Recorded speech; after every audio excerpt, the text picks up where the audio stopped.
ये इमरान खान का वजूद ख़त्म करना चाहते हैं, इमरान खान को मिटाना चाहते हैं। ये इनकी भूल है कि अगर इन्होंने इमरान खान का इतना सा भी बाल पीका किया तो फिर इनको इस कौम का सामना करना पड़ेगा, इस 24 करोड़ आवाम का सामना करना पड़ेगा। अगर इन्होंने इमरान खान को आग लगाने की इतनी सी भी हिम्मत की ज़रूरत की, आज इन्होंने इमरान खान को गहरे तनाई में छोड़ा हुआ है उसको तोड़ने के लिए कि वो बंदा टूट जाए। लेकिन वो बंदा 1 साल से ज़्यादा हो गया कि वो अडेला जेल के अंदर बंद है। उसकी बहनों को गिरफ्तार कर लिया, उसकी वाइफ को गिरफ्तार कर लिया, उसके ऊपर क्रैकडाउन कर दिया, उसकी पार्टी से बंदों को तोड़ दिया, उसकी पार्टी को गिरा दिया। उससे आपने क्या क्या नहीं किया, उसको गिरा दिया, उसके ऊपर घटिया से घटिया केस आपने बनाया उसको तोड़ने के लिए, उसको गिराने के लिए। लेकिन अल्लाह की जात उसके साथ खड़ी है। जिस बंदे के साथ अल्लाह की जात खड़ी हो जाती है, जिस बंदे के साथ अल्लाह की जात खड़ी हो जाती है, फिर उस बंदे को तोड़ना दुनिया की कोई भी पावर इस्तेमाल कर ले, जितनी ताकतवर पावर है वो उस बंदे को नहीं तोड़ सकती, क्योंकि उसके साथ सबसे बड़ी पावर इस दुनिया की अल्लाह की जात खड़ी हो जाती है।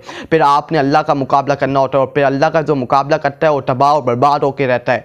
उसके पास उठने का कोई मौका नहीं होता। जो अल्लाह का मुकाबला करता है, अल्लाह के साथ मुकाबला करता है, अल्लाह ताला जिसका साथ देते, जिसके ऊपर हाथ रखते, आप उसको नहीं गिरा सकते। अल्लाह ताला के हाथ में इज़्ज़त और ज़िल्लत है, अल्लाह के हाथ में ज़िंदगी और मौत है। अल्लाह के हुक्म के बावजूद आप किसी को ज़लील और रुस्वा नहीं कर सकते, किसी की इज़्ज़त नहीं आप बिगाड़ सकते, ना आप उसकी मौत ले सकते हैं, ना आप उसकी ज़िंदगी ख़त्म कर सकते हैं, क्योंकि सब कुछ अल्लाह के हाथ में। अल्लाह के हाथ में ज़िंदगी मौत, अल्लाह के हाथ में इज़्ज़त और ज़िल्लत है। आप इसका मुकाबला नहीं कर सकते। ये पाकिस्तान की कौम है, पाकिस्तान की कौम को अल्लाह ताला ने जगा दिया है। उनको अब बता दिया है कि आपके पास एक लीडर आया है। अगर आज इमरान खान को हमने कुर्बान कर दिया, आज अगर हमने इमरान खान को कुर्बान कर दिया और इमरान खान हमसे चला गया, तो ये मुल्क की आने वाली नस्लें गुलाम बना के रह जाएंगी। ये हमें गुलामी करने पे मजबूर कर देंगे।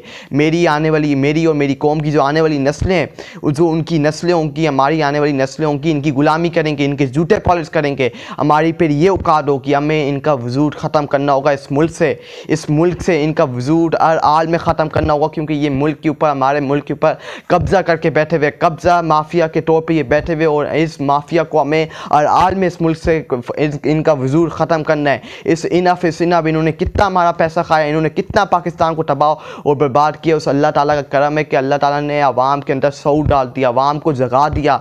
वरना ये अवाम इन चोरों, इन करप्ट लोगों के पीछे पड़ी हुई थी, इनके पीछे खड़ी हुई थी। वो अल्लाह का करम है कि अल्लाह ने अवाम के दिलों में शऊर डाल दिया, उनको हकीकत से उनका जो फ्रॉड से पट्टा उठा के फेंक दिया, और हकीकत अवाम के सामने रुकती है। और अवाम का जो दिमाग है अब दूसरी तरफ चला गया है। अब अवाम इनको सिर्फ, आपने 8 फरवरी को इलेक्शन में देख लिया कि अवाम की कितनी बड़ी तादाद इनको रिजेक्ट कर चुकी है। ये फॉर्म 47 के ऊपर बनाई हुई हुकूमत ये चाहते हैं कि हम इमरान खान से डील करें, इमरान खान के साथ ऑन द टेबल बैठें, इमरान खान के साथ मुज़ाकरात करें, इमरान खान को हम अपने हिस्से में डालें, उसको साथ बिठाएँ और उससे डील करें, उससे अपने ताल्लुकात अच्छे करें। ये चाहते हैं कि हमारे जो करप्शन के केसेस हैं हमारी किस तरह मगफरत की। अगर आज इमरान खान ने हमें माफ़ नहीं किया, हमारे साथ ऑन द टेबल नहीं बैठा, तो हमारा वजूद तो ख़त्म हो रहा है। आपने 8 फरवरी को देख लिया कि अवाम ने इनका वजूद इनका माइनस कर दिया, अवाम ने इनको माइनस कर दिया। 8 फरवरी को अपने घरों से निकल के अवाम ने रिजेक्ट कर दिया, और इनको रिजेक्ट के बावजूद इनको सिलेक्ट करके बिठाया क्या, इनको मुल्क दिया क्या,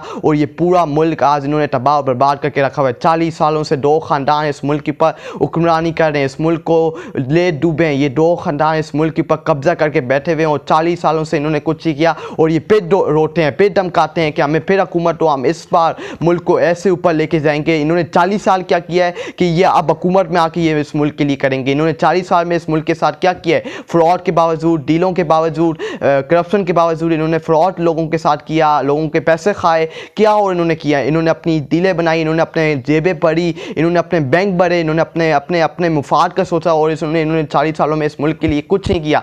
आज इंडिया हमसे आगे निकल गया, आज अफगानिस्तान हमसे आगे निकल गया, आज बांग्लादेश में आप देखें कि किस तरह नौजवान निकले और उन्होंने अपने हकीकी आज़ादी हासिल की, वो अपने हकूक़ के लिए किस तरह खड़े हुए। आज आप बांग्लादेश को देख लें, उन्होंने अपने हकूक़ के लिए वो कैसे निकले, अपने हकूक़ के लिए कैसे उन्होंने अपनी हकीकी आज़ादी एक छोरन से हासिल की। हसीना वाज़े जो गुलाम थी इंडिया की, उसको कैसे भगाया, उसका वजूद कैसे ख़त्म किया बांग्लादेश के अंदर। आप श्रीलंका को देख लें कि 30 साल से एक ख़ानदान उसके ऊपर कब्जा करके श्रीलंका के ऊपर बैठा हुआ था, उन्होंने वहाँ से से उसका वजूद ख़त्म किया और उसको भगाया। इस तरह कौमें जब जाग जाती हैं तो उनको पे रोकना नामुमकिन होता है। उनके खिलाफ आप जो हथकंडे इस्तेमाल करके देख लें, आप उनको प्रेशराइज करके देख लें, आप उनके खिलाफ पूरा सिस्टम उजमा के देख लें, लेकिन वो कौमें पे पीछे नहीं हटती जब तक उनको इनकलाब नहीं मिल जाता, जब तक वो अपनी हकीकी आज़ादी हासिल नहीं कर सकते। अब इस कौम को जागने का वक्त आ गया। हम कब तक सो रहेंगे? कब तक हम इनको अपने हकूक़ पर डाका मारते हुए देखते रहेंगे? कब तक इनको हम अपने मुल्क के ऊपर कब्जा करके बिठाते रहेंगे? कब तक ये हमारे मुल्क के ऊपर मेरा और आपका पैसा खाएंगे, हमारे साथ फ्रॉड करेंगे, हमारे मुल्क को तबाह करेंगे? हमारा जीना मरना इस मुल्क में है, इनका जीना मरना, इनका ये पैसों की पूजा करते हैं, ये अमेरिका के गुलाम है, ये अमेरिका के टट्टू गुलाम है, ये उनकी गुलामी करते हैं, ये उनके जूते पॉलिश करते हैं।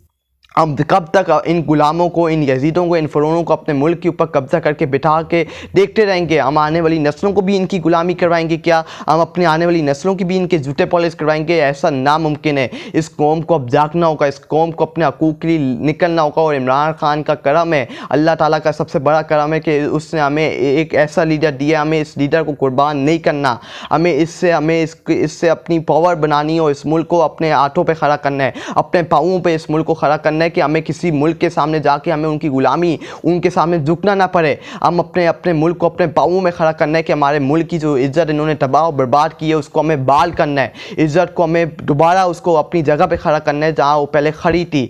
हमें इन चोरों से इस मुल्क को छीनना है और हकीकी आज़ादी इन चोरों, इनकलाब, इस पूरे सिस्टम से हासिल करना है। जब तक हम चुप करके बैठे रहेंगे हमारा मुल्क दिन ब दिन तबाह और बर्बाद हो रहा है, ये ख़त्म होता जा रहा है। इसकी जो इज़्ज़त है वो तबाह और बर्बाद। ये मुल्क इसलिए नहीं बना था कि हम गुलामी करने के लिए मुल्क नहीं बना था, ये मुल्क इसलिए बना था कि हम अपने फ़ैसले, ये कौम अपने फ़ैसले खुद बने। ये मुल्क इस्लाम के कानून और उस पर अमल दरामद करे, ये उसके अमल दरामद के ऊपर चले। ये इसलिए नहीं बना था कि इन दो ख़ानदानों के लिए ये मुल्क नहीं बना था, या तो इनके बाप दादों ने ये मुल्क नहीं बनाया था। ये मुल्क इस कौम के लिए बना था, इस कौम के नस्लों के लिए बना था कि ये अपने फ़ैसले खुद करें और आज़ाद रहें, कोई इनकी ग़ुलामी ना करे।